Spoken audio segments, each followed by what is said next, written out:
నకుల సహదేవుల తల్లి మాద్రి. మహాభారతంలో కీలక పాత్ర మాద్రి. ఈమె పాండురాజు భార్య. నకుల సహదేవుల తల్లి. పాండురాజుకు స్త్రీ సంగమంతో మరణిస్తాడనే శాపం ఉండడంతో మాద్రికి కూడా సంతానముండదు.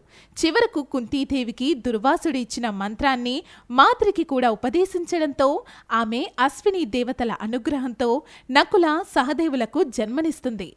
నొకానొకసారి పాండురాజుతో కలిసి అరణ్యాలకు వెళ్ళినప్పుడు పాండురాజు మోహవేశంతో మాద్రితో కలిసిన వెంటనే మరణిస్తాడు.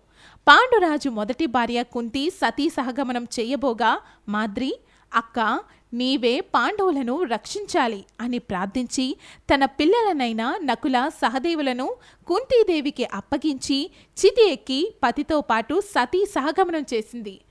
పాండురాజుకు ఉన్న శాపం తెలిసి కూడా అతన్ని నిలవరించలేక అతని మరణానికి కారణమై చివరకు తన తప్పుకు ప్రాయశ్చిత్తంగా సతీ సహగమనం చేసిన పుణ్యవతి మాద్రి. ఇలాంటి మరిన్ని ఐతిహాసిక పాత్రల గురించి ఇంకో వీడియోలో తెలుసుకుందాం.